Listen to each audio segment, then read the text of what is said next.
You, finally कल एक session खत्म हो गया। एक सेशन, यहाँ पे मैं एक साल को नहीं बोलूंगा, यहाँ पे मैं 5 साल और एक सपने का सेशन खत्म हो गया, क्योंकि कल जेईई एडवांस का एग्जाम हो गया। बहुतों बच्चे मतलब बहुत जल्दी ही सपने देख लेते हैं 7th में 8th में कि भैया मुझे आईआईटीएन बनना है, मैं आईआईटी में जाऊंगा। बहुतों के सपने पूरे भी होते हैं और मैक्सिमम की नहीं हो पाते हैं, क्योंकि उतनी सीट्स एक्चुअल में है नहीं आईआईटीज में, ठीक है ना। तो अब ये सबसे बड़ा सवाल आता है कि क्या आईआईटीज और एनआईटीज ही हर चीज है, क्या हम अदर कॉलेजेस से अच्छा नहीं कर सकते? उसी सिलसिले में मैं आज का वीडियो बना रहा हूं और मैं पॉइंट वाइज आप लोग को समझाने की कोशिश करूंगा, क्योंकि ऐसे में अगर बोलते जाऊंगा तो आपको उतना समझ नहीं आएगा। लेकिन पॉइंट वाइज में ये होता है कि अगर मैं कोई अगला पॉइंट बोल रहा हूं तो आपको ये जरूर होगा कि पहला पॉइंट से अगला पॉइंट जरूर डिफरेंस होगा और सुनने में भी अच्छा लगता है, ठीक है ना। तो पहला पॉइंट तो ये है कि देखो, आईआईटी का जो पेपर है वो is not a paper of selection, it is a paper of a rejection. मतलब वहां पे जो पेपर होता है वो आपको सिलेक्ट करने के लिए नहीं लिए जाते, आपको हटाने के लिए लिए जाते हैं। ये इसका सबसे बड़ा कारण ये है कि आईआईटीज में उतनी सीट्स नहीं है। सीट्स 10 to 12,000 थी है, और एस्पिरेंट्स और सपने तो सबके होते हैं कि भाई मैं आईआईटी से पढूं। तो एक तो ये सबसे बड़ा कारण है कि सिलेक्शन मतलब नहीं हो पाता है, क्योंकि सीट्स ही नहीं है ऑब्वियसली, और कंपटीशन इतना तगड़ा है।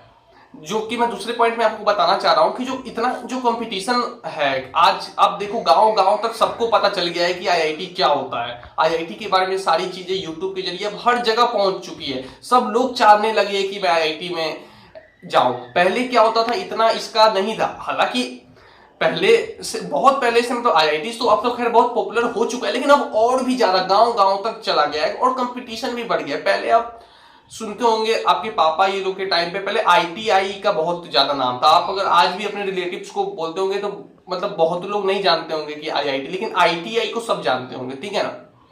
तो वही है कि अभी सीट्स बहुत कम है, एस्पिरेंट्स बहुत ज्यादा है, बच्चे चाहते हैं आईआईटीज में एडमिशन लेना, एक सपना बना लेते हैं, एक ड्रीम। यूट्यूब चैनल, अपने यूट्यूब का नाम रख लेंगे फ्यूचर आईआईटीएन या आईआईटी बॉम्बे पहले से ही कि भाई मेरा सिलेक्शन तो हो ही जाएगा। और कॉन्फिडेंस तो इतना रहता है क्योंकि एज कम रहता है ना, तो एक्सपीरियंस नहीं रहता।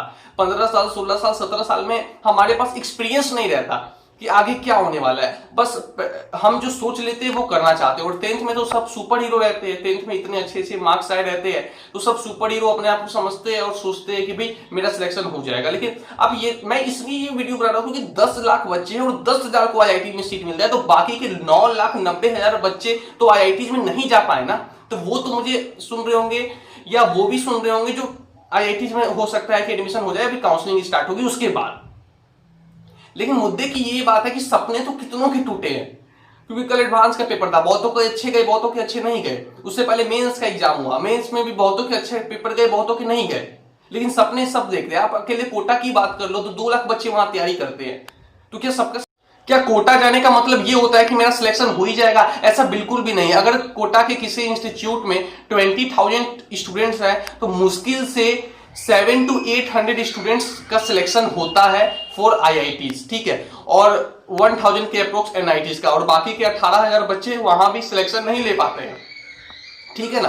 तो आप ये जरूर दिमाग में रखो जो अगले साल पेपर देंगे कि पेपर देने से सिलेक्शन नहीं होता है और तैयारी करने से सिलेक्शन नहीं होता। एग्जाम अच्छा जाना बहुत इंपॉर्टेंट है, आपकी तैयारी बहुत अच्छी होनी चाहिए। कंपटीशन इतना है कि बच्चे 6-7 से ही तैयारी करने लगते हैं जेईई की, तो ऑब्वियसली सी बात है उनकी तैयारी अब से ज्यादा होगी। अब जो बच्चा 11th में ही एक्टिव हुआ, अब पढ़ना मैं शुरू कर रहा हूं भैया, अब मुझे समझ आ गया कि अब मैं अच्छा करूंगा, लेकिन अब थोड़ा लेट हो चुका है आप, लेकिन आपको कोई ये नहीं बोलेगा कि आपका सिलेक्शन होगा या नहीं होगा, क्योंकि आपका कॉन्फिडेंस गिर जाएगा।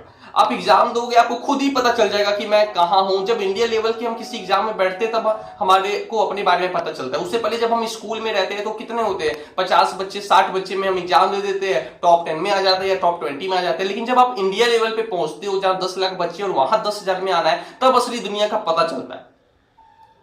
इतने अपने इंडिया में आईआईटी जेईई के इंस्टीट्यूट से कि अगर हर इंस्टीट्यूट से एक बच्चे का भी सिलेक्शन हो ना तो भी 10,000 से ज्यादा होगा। इतने सारे इंस्टीट्यूट खुले हुए आईआईटी के नाम पे, ठीक है ना।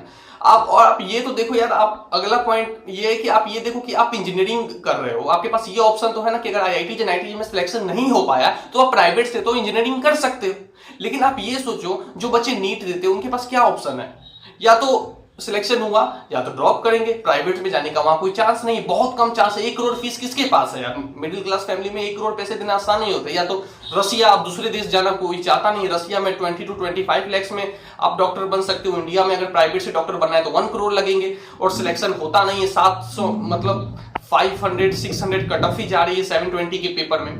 आप तो लकी हो कि आपने इंजीनियरिंग स्ट्रीम चुना है, वहां प्रोबेबिलिटी भी थोड़ी सी रहती है कि चलो यार अगर मेरा नहीं हुआ सिलेक्शन तो मैं मतलब प्राइवेट से कर लूंगा। हाँ ये जरूर है यार, सेल्फ डाउट आ जाता है, खुद पे ही डाउट होने लगता है यार मेरे में कुछ कमी है कि मेरा सिलेक्शन नहीं हो पाया, ये वो मतलब कई सारी चीजें आने लगती है।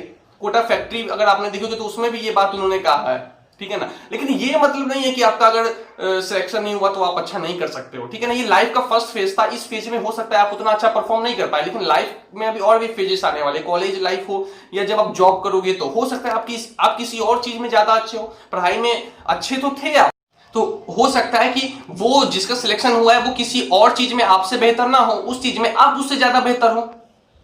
तो बस लास्ट में मैं एक ही बात बोलूंगा कि अब ये सब भूल जाओ, आपको कहां सिलेक्शन हुआ या नहीं हो पाया, आपको जो भी कॉलेज मिल रहा है, आप रिस्पेक्टिव उतने आपके मार्क्स थे तो आपको वो मिल रहा है, आपको वहां पे जाना है और वहां पे अपना बेस्ट परफॉर्मेंस देना है। 4 साल अच्छे से पढ़ाई करनी है और अच्छे से अच्छे कैंपस सिलेक्शन, अच्छे से अच्छे प्लेसमेंट हो। और अगर किसी आगे कंपटीशन यूपीएससी उसकी आप प्रिपरेशन भी करके अब आगे की अब लाइफ की सोचो। ये जो होना था वो हो चुका है क्योंकि एडवांस का एग्जाम खत्म, सेशन खत्म। सो बोलने के लिए तो और भी बहुत चीजें बोलने को, बस इतना ही मैं आज के लिए रखता हूं। अभी और भी वीडियो जाएंगी चैनल पर, अगर नए हो तो प्लीज सब्सक्राइब कर लो। So thank you and all the very best.